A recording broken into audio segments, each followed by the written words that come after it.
Today we will learn about trigonometric ratios or functions and their domain and range. तो trigonometric ratios की basic information class 10th की trigonometry में आप ले चुकी हो। ठीक है, ये मैंने एक राइट ट्रायंगल बनाया। राइट ट्रायंगल में ये दोनों एंगल एक्यूट एंगल हैं। ठीक है, अगर मैं इस एक्यूट एंगल के करस्पॉन्डिंग है और इस एक्यूट एंगल को मैं एक्स नाम दे देता हूँ। थीटा भी लिख सकते हैं, जनरली हम थीटा लेते हैं एंगल के लिए सिंबल, मैंने यहाँ पर एक्स लिया है। तो एक्यूट एंगल एक्स के करस्पॉन्डिंग में just opposite side of acute angle it is called perpendicular and it is hypotenuse, side opposite to right angle and the remaining side base. If we consider acute angle, यहाँ पर मैंने अगर consider कर लिया x, तो फिर x acute angle के corresponding में ये परपेंडिकुलर होगा और हाइपोटेन्यूस रहेगा और बेस ये वाला होगा, है ना। ये वाली जो साइड होगी वो बेस होगी और ये वाली परपेंडिकुलर और ये वाली आपकी हाइपोटेन्यूस। तो ये डिपेंड करता है कि एक राइट ट्रायंगल में जो साइड्स का नेम परपेंडिकुलर हाइपोटेन्यूस बेस दे रहे हैं वो एक्यूट एंगल की पोजीशन कौन सी है, कौन से एक्यूट एंगल के करस्पॉन्डिंग में हम हाइपोटेन्यूस बेस और परपेंडिकुलर ले रहे हैं, और उसके हिसाब से यहाँ पर आप ये परपेंडिकुलर बेस हाइपोटेन्यूस की जो साइड्स की लेंथ रहेगी, अगर हम वो याद होगा आपको पंडित बद्री प्रसाद हर हर भोले। ठीक है, इसके हिसाब से आप बना लेते थे sine theta P upon H. तो यहाँ थीटा नहीं मैंने लिया, एक्स लिया, तो sine X equal to P upon H cos X हो जाएगा एच अपॉन पी ना। साइन एक्स का रेसिप्रोकल होता है कॉस एक्स और कॉस एक्स का हो जाएगा आपका P upon H and sec X H upon B. tan x p upon b and cot x b upon.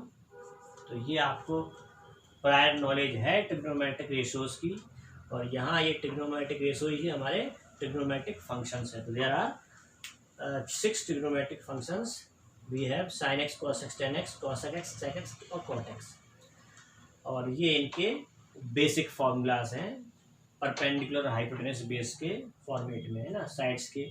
अब रेशो क्यों बोलते हैं समझ रहे हैं आप, ये परपेंडिकुलर की लेंथ को हाइपोटेन्यूस की लेंथ से डिवाइड किया है ना।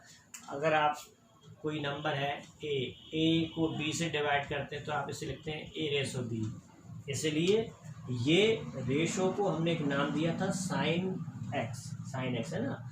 एक्स एक्यूट एंगल के रिस्पेक्ट में पी और एच साइड का रेशो, तो इसको साइन एक्स नाम दिया, और इसी तरह से बाकी के ट्रिग्नोमेट्रिक रेशियो इसी तरह बने हैं। ठीक है, रेशो वर्ड इसलिए आया है क्योंकि यहाँ पर साइड्स का रेशो होता है, और ट्रिग्नोमेट्री के लिए है, ट्रायंगल के लिए है, इसलिए ट्रिग्नोमेट्रिक रेशो।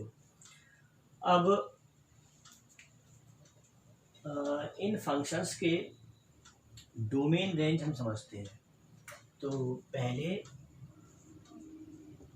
साइन एक्स की बात करते हैं, साइन एक्स। ठीक है, और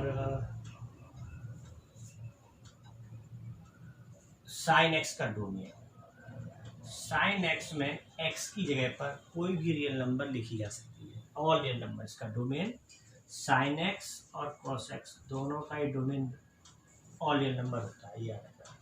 और इन दोनों के रेंज भी सेम होते हैं, रेंज होता है -1 से लेकर +1 क्लोज इंटरवल है, -1 to +1 इन क्लोज इंटरवल। कहने का मतलब ये है कि एक्स के प्लेस पर आप कोई भी रियल नंबर लिख सकते हो। ठीक है, और इसका जो रेंज रहेगा, जो आउटपुट होगा वो -1 से +1 के बीच में होगा। मिनिमम -1 वैल्यू हो सकती है, मैक्सिमम +1 हो सकती है, साइन और कॉस दोनों फंक्शन। ठीक है, इसके बाद बात कर लेते हैं tan x नहीं है, पहले ले लेते हैं cos x। ठीक है, पहले मैं cos x का बता देता हूँ और फिर tan x और cot x इनके बताएंगे। ठीक है, तो cosec x का डोमेन क्या होगा? तो cosec x का डोमेन देखो, cosec x का एक फॉर्मूला होता है 1/sin x, याद होगा। ये cosec x और sin x में रिलेशन है ना। cosec sin का रेसिप्रोकल होता है।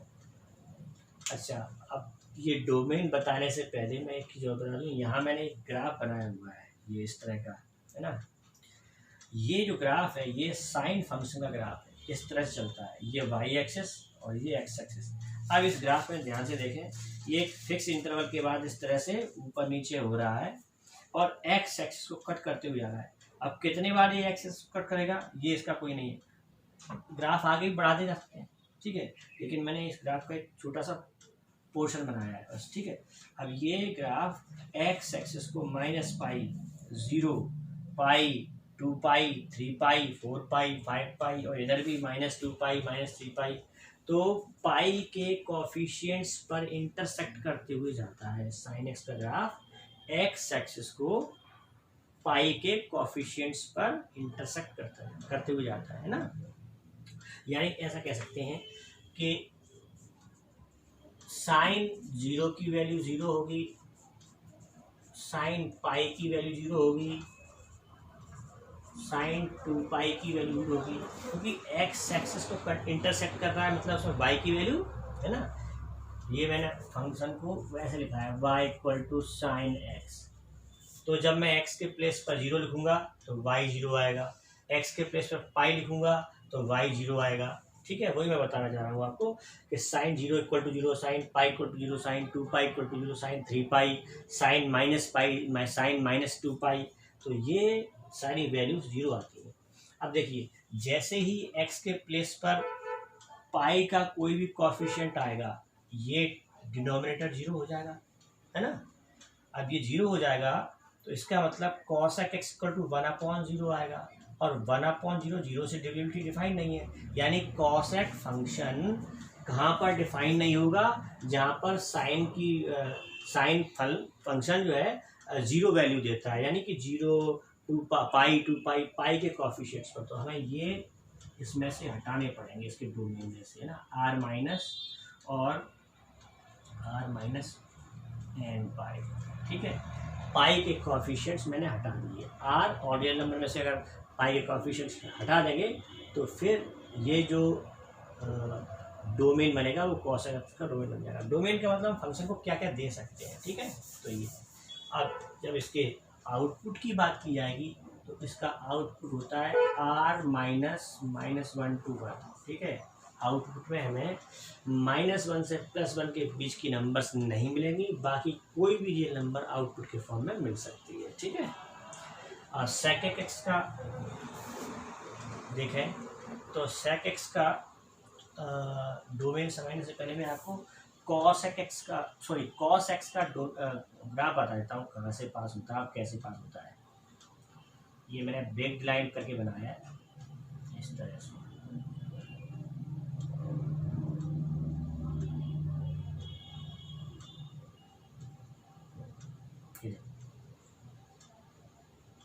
इस तरह से चलता है, ठीक है। रहता है साइन के ग्राफ जैसा ही है, लेकिन पोजीशन अलग रहती है ऐसे, ठीक है, इस तरह से। तो ये जो मैंने ब्रेक फॉर्म में बनाया है ये आपका है, ये है y = cos x का ग्राफ, ठीक है। ये y = cos x का ग्राफ है। अब ये कहाँ पे इंटरसेक्ट करके हो जाता है? ये यहाँ पे करेगा -पाई/2 पे, ये करेगा पाई/2 पर, ये करेगा यहाँ पर आएगा आपका 3पाई/2, और फिर उसके बाद ये करेगा यहाँ पर 5पाई/2, 5पाई/2, यहाँ पर करेगा ये 7पाई/2, है ना, 7पाई/2। तो ये cos x का ग्राफ x एक्सिस को π/2 के ऑड कॉफिशिएंट्स पर, π/2 के ऑड कॉफिशिएंट्स पर इंटरसेक्ट करते हुए जाता है ना, ये याद रखना है। इसके बाद हम आपको बता सकते हैं।